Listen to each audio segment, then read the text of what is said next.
This is Democracy Now!, democracynow.org, The War and Peace Report. I'm Amy Goodman.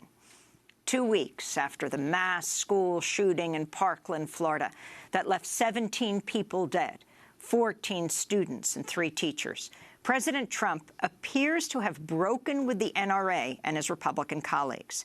At a televised White House meeting with lawmakers Wednesday, Trump urged Republican and Democratic lawmakers to pass comprehensive gun control. You have to be very, very powerful on background checks. Don't be shy. Very strong on mentally ill. You have to be very, very strong on that.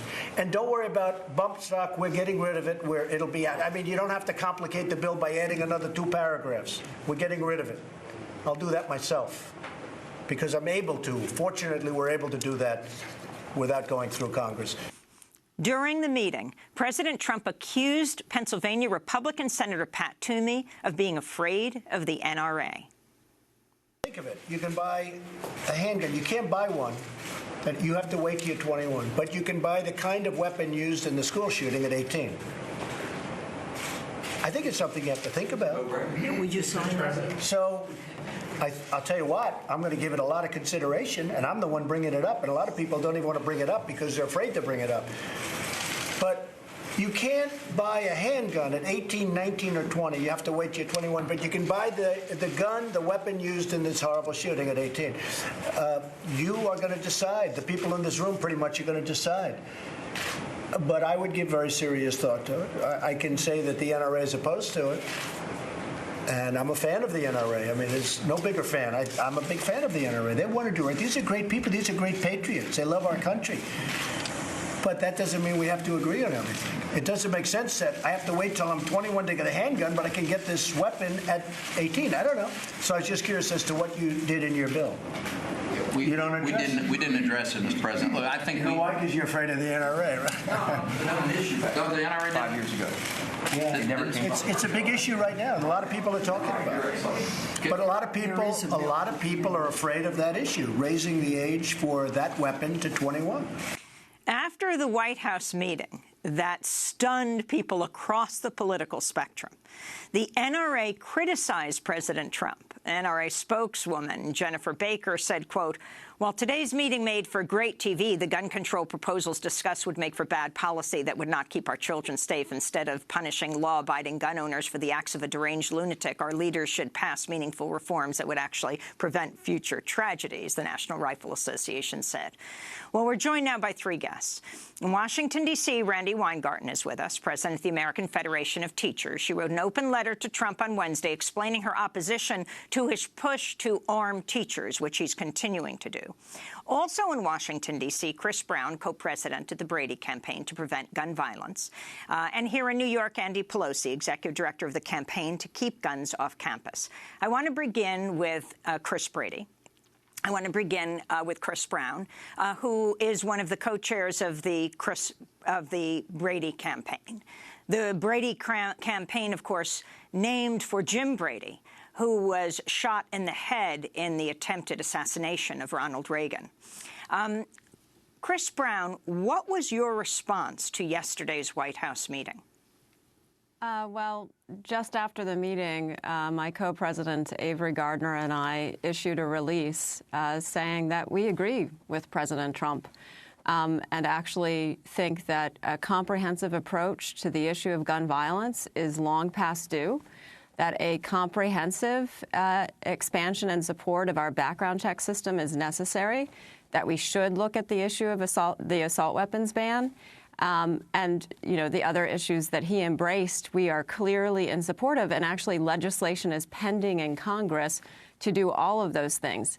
We appreciate that he wants to have a comprehensive solution, that he appears to be bucking the NRA, and we certainly hope Congress is able to deliver a comprehensive package to him to solve this issue.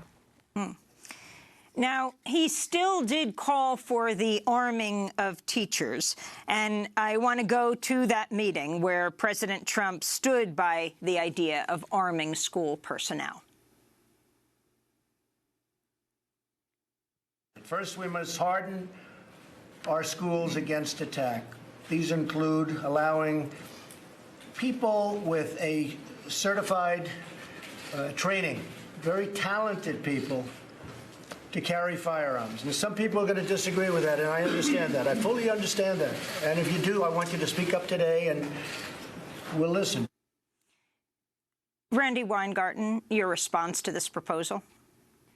You know, the more you know about this, the more you know about schools, and the more you think through this proposal, the more insane it is. And it's not that we don't believe that there should be a comprehensive solution. We completely agree with what the folks from Brady just said, and all the issues that they have raised, and we have re-raised over the course of the last, I don't know, 10 years or so.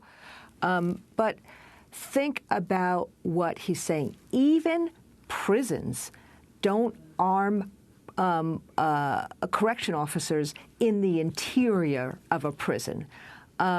First, schools need to be safe sanctuaries, not armed fortresses. And if we can do that with planes and we can do that with federal courthouses, we need to be able to do that with schools where our kids are. Secondly, think about what he's talking about. Logistically, what is a kindergarten teacher going to do? Wear her gun on a holster? What about somebody who has been certified? Where's that gun going to be? Is it going to be in a locked thermal closet? Is it going to be in a locked closet? Where's the key going to be? Is a handgun actually going to be able to stop someone who is deranged with an AR-15? So, you know, there are lots of things we should be doing. Like, you know, if communities want, there should be armed security personnel who are trained in the perimeter of schools. There should be a bunch of different safety ideas. There should be the mental health issues, but we also have to get guns off the streets and not into schools. I want to bring Andy Pelosi into this conversation. Andy Pelosi is executive director of the campaign to keep guns off campus. Now, that's mainly college campuses you're talking about, but you've worked extensively for years in Florida and, of course, across the country. President Trump did repeatedly say that gun-free zones are the most dangerous places there are. They attract killers, he said. Right. And I really think that that's a myth in and of itself. I mean, the mass shootings that we've seen over the years, most of those mass shootings have been done by people that either have grievances in the workplace or they have some type of a connection to the school. There's always a connection for the most part. And in many cases, those people know that they're going to die during that incident. So they think that they themselves are sort of going in and committing suicide at the same time. I did want to just tag on to what Randy just mentioned, that we're in full support of not arming teachers. The last thing we need to do is be adding more guns into the mix. The students in Parkland and across the country, they're leading on this issue, and it's very important for us as advocates as well as elected officials to listen to them. They're angry, but they're also afraid. And we have to hear that and do something about it. There are other things we could be doing to protect the schools, environmentally, hardening our schools. There are so many things short of introducing weapons. Teachers should not be carrying weapons, and that's non-negotiable for us in Florida right now. So I'm going to play a clip, and I want people to guess who is speaking. We believe in absolutely gun-free, zero-tolerance, totally safe schools.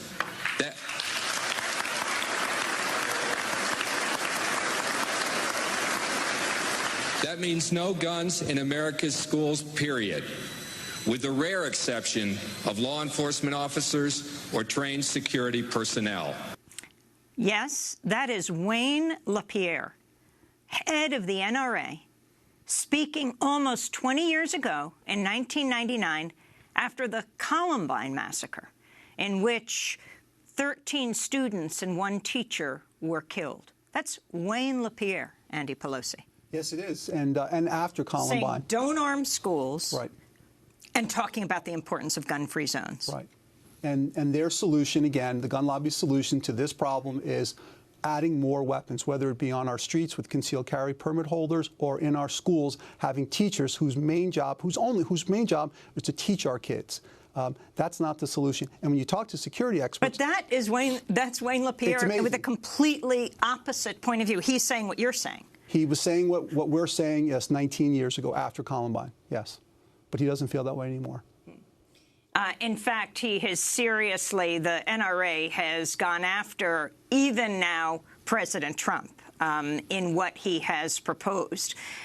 Chris Brown, the clips, one after the other, were quite astounding. For example, when Steve Scalise, the majority whip in the House, who is a shooting survivor himself, we didn't know he would make it for a little while, on the ball field just a while ago, but has recovered, and was talking about conceal carry. Let's go to Congressman Steve Scalise and President Trump's response. If you look at the concealed carry population, these are people, by and large, who are helping us stop crimes. These are people who are well-trained, who actually go out there and help prevent crimes. So I would hope that that's not immediately dismissed, because there is a lot of talk of just putting that on the side and just I do think this. You know I'm your biggest fan in the whole world, all right? I think that maybe that bill will someday pass, but it should pass as a separate. If you're going to put concealed carry between states into this bill, we're talking about a whole new ballgame. And, you know, I'm with you, but let it be a separate bill. You'll never get this passed. I mean, the Republicans were gobsmacked in the room. Chris Brown of the Brady campaign, were you? This is President Trump admonishing a shooting survivor who wants concealed carry, who one of the most powerful forces in the House. We were pretty surprised, but then again, President Trump likes to be, his own man, so he says, and so. Ultimately, the policy directives that he embraced in that meeting yesterday are foursquare in line with what we know at Brady is necessary to save lives. The concealed carry, so-called concealed carry reciprocity bill that Representative Scalise was referencing, we call the Arm Anyone bill. It would basically allow anyone to obtain a concealed carry license anywhere at any time, and law enforcement opposes it. It effectively eviscerates permitting standards and other requirements that states have put together to determine who can carry a concealed permit when. It tromps on states' rights, and we think it's very sensible that the president is saying you should not include a bill like that in bills like expanding background checks and closing gaps in the background check system that actually are about saving lives. Explain the background checks. Explain what is being asked for. Explain when someone says background check, how they might be eviscerating background checks and what a meaningful background check system would look like. Happy to do that. Thank you so much. And I have to say, yesterday was the anniversary of the Brady background check system, the 24-year anniversary of it. That law was enacted actually in 1994. And what it says is if you're a federally licensed firearms dealer, you're required to conduct a background check before someone purchases a gun. The issue is that in the time since that law was enacted, there's this thing called the Internet, and there are gun shows where private sellers who are not subject to the law are able to sell guns. As a result, 1 in 5 guns sold today is sold without a background check. We also have a system that allows a background check to proceed, the sale to proceed, if the background check has not come back within 72 hours. That's called the Charleston loophole, because that's how the shooter in Charleston was able to secure a gun. The background check had not yet come back on him after 3 days, and the seller sold it anyway, and he went on to kill people at AME Baptist Church. We want those gaps closed. It will save lives. The background check system today has stopped the sale or purchase of 3 million guns to individuals we all deem dangerous. The third thing we want is an investment in the system so that federal and state agencies charged with inputting names into the system have appropriate funding to do that. We saw the problem with lack of that with the Sutherland Springs shooting, where the shooter had a charge against him and a conviction that should have been put into the background check system by the Air Force. It just wasn't put in. He'd attacked his wife and baby, or partner and baby. That's right. He'd been dishonorably discharged from the military. His record, therefore, should have been put into the system by the Air Force within 24 hours. They did admit that. We have a problem. Many state and federal agencies are not appropriately inputting the names into the system. That needs to change. So what Donald Trump appears to be embracing is an expansive reform of the background check system. There are bills pending in Congress to cover all of these things that will save lives. We want that comprehensive package presented to him for signature. And when President Trump spoke to Senator Cornyn, who was right next to him, who is sponsor of the Fix NICS bill, can you explain what this is, why you feel it doesn't go far enough, although by the end of the meeting, Trump was turning to him and saying, you're going to add all this other stuff, right? Yes, he was. So the Fix NICS bill is an important first step. So what it would fix is that last issue I just referenced. It provides more money to state and federal agencies to ensure all names we already agree and are required to be put into the system are put into the system. What it doesn't do is actually address the gaps in the system that allow 1 in 5 guns sold today to be sold without a background check. So it doesn't close the private sale loophole, and it doesn't close the Charleston loophole that allows a gun purchase to proceed even without a background check. So we want universal background checks, and we want appropriate funding to state and federal agencies. And there are 3 bills pending that would do all of those things. And those bills are? There is the Fix NICS bill. There's a bill, I don't have the number, but it's in the House and the Senate to actually close the Charleston loophole. And there's another bill introduced also by Senator Murphy that would close the loophole, the 1 in 5 loophole, and ensure that all background checks apply to all gun sales, whether private or through federally licensed firearm That's Senator dealers. Chris Murphy, who was elected right after Sandy Hook. That's correct. Right before Sandy Hook, but before he took office. We're going to continue this conversation. Chris Brown is head of the Brady campaign. Andy Pelosi is with the campaign to keep guns off campus. And Randi Weingarten is head of the AFT, the American Federation of Teachers. After that conversation, we're going to Copenhagen. We're going to talk about what's happening in the Arctic. Stay with us. Here on Democracy Now!, democracynow.org, the War and Peace Report. We're going to go back to the White House meeting yesterday that stunned people across the political spectrum, but may well be attributed to what took place, well, very far away in Parkland, Florida, where the kids were returning to school. That's right, where the children who have survived the Parkland massacre, the Valentine's Day massacre, where Nicholas Cruz opened fire with a AR-15 and killed 17 people, 14 students and 3 teachers.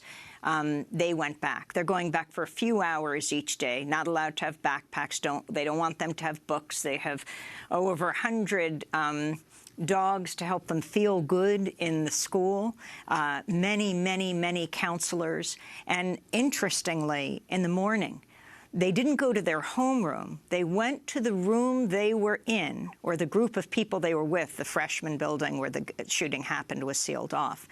They went to their 4th period class so that they would be with the students they were with when the massacre took place, to draw comfort, to be back together again.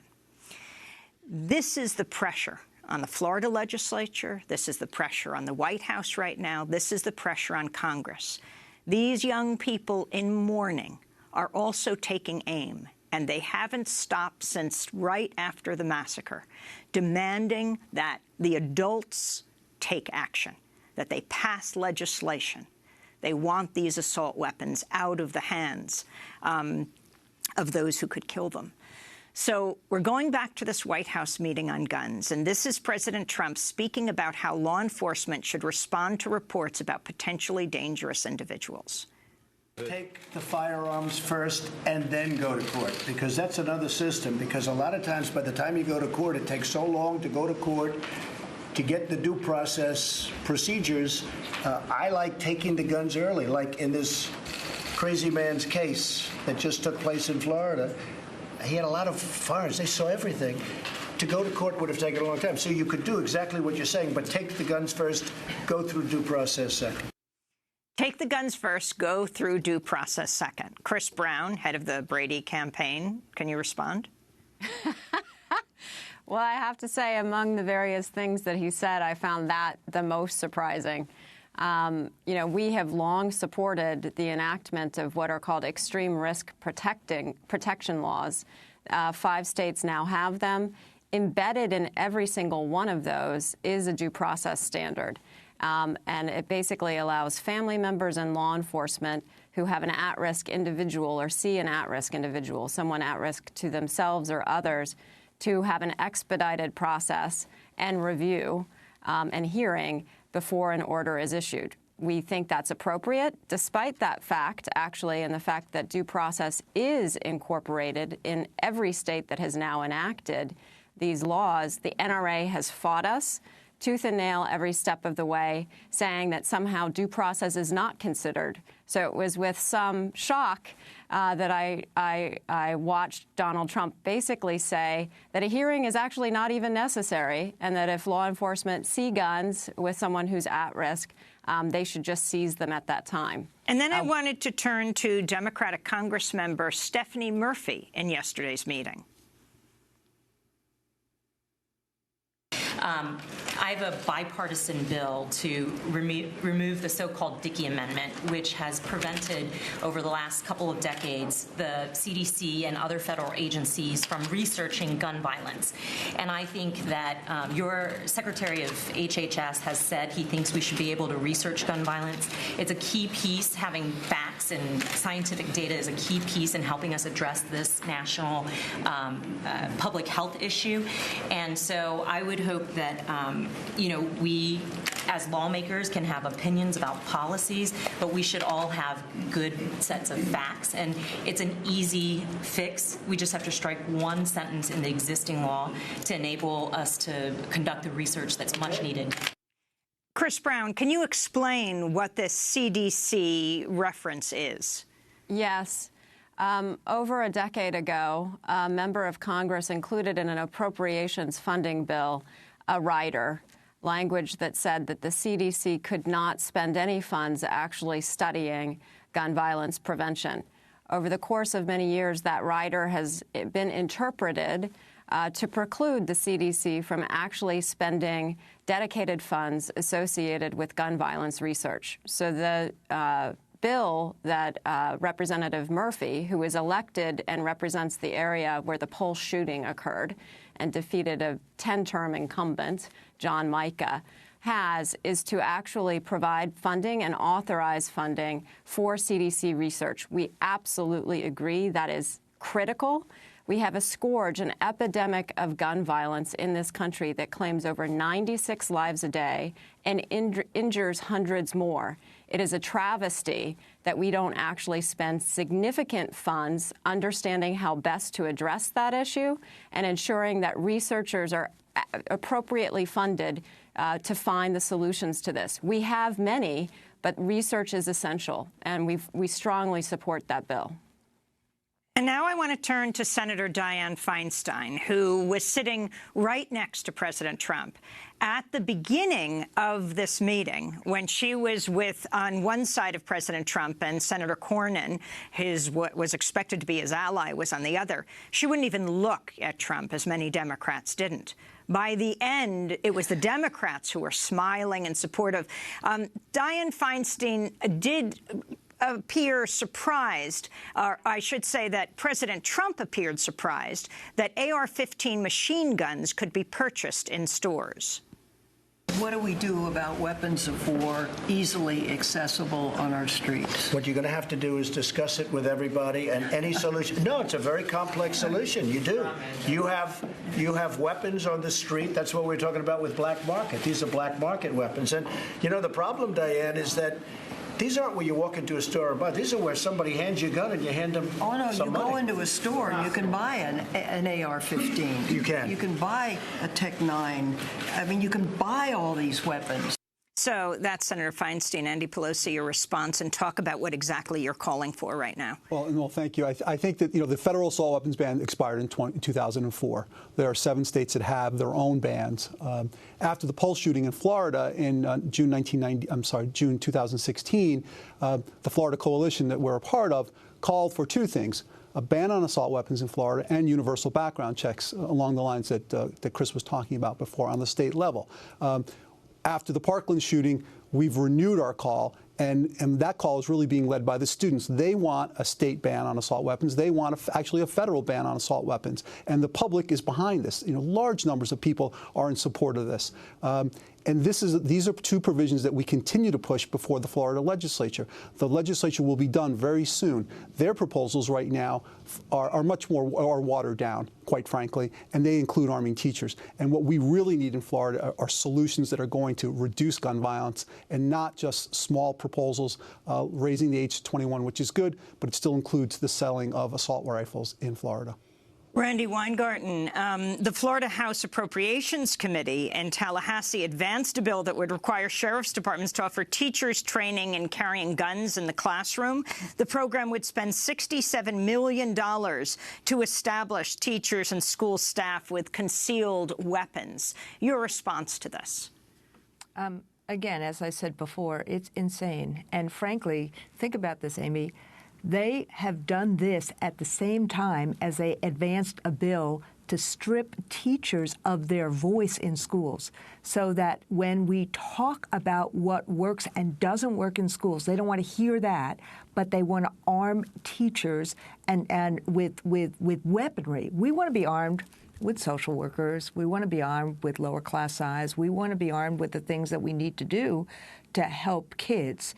And so, I just want to chime in with your other 2 guests, because there are common sense solutions here.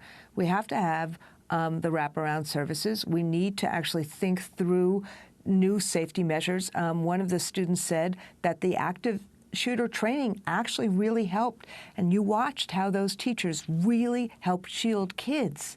But at the end of the day, if we don't get assault weapons out of our streets and our schools, we're going to see more of this. Last thing I would say is not just the Dickey Amendment, but just like auto manufacturers are not immunized from liability, just like tobacco manufacturers were not immunized from liability, why is it that the gun industry has a complete pass for anything and everything it does? Everybody has to take more responsibility here, as does the gun industry, and I think we should actually look at those immunity statutes and pull them away as well. I wanted to end with the words of Marjorie Stoneman Douglas High School student Emma Gonzalez, who gave a dramatic speech calling for gun control on Saturday in Fort Lauderdale, the first Saturday after the Valentine's Day massacre. If the president wants to come up to me and tell me to my face that it was a terrible tragedy and how it should never have happened, and maintain telling us how nothing is going to be done about it, I'm going to happily ask him how much money he received from the National Rifle Association. It doesn't matter because I already know.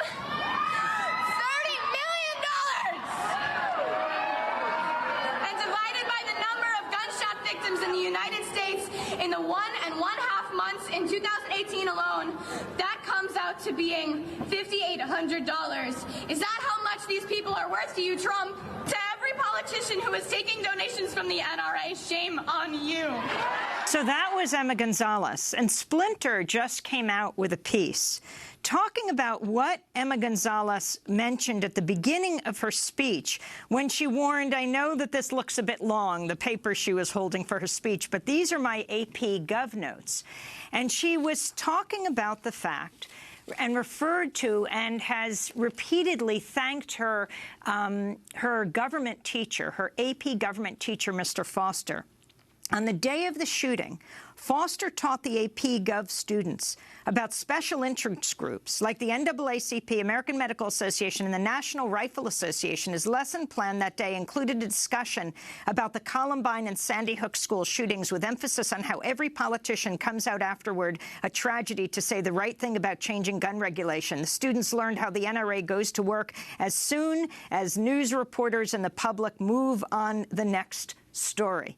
And Foster said, that's not the NRA's fault, that's our fault. We lose attention, and that's why interest groups run the country. If it's not the NRA, then it's another group. And this is the lesson that they had right before the massacre took place at their school. I want to thank all our guests, Chris Brown of the Brady Campaign, Andy Pelosi, the Campaign to Keep Guns Off Campus,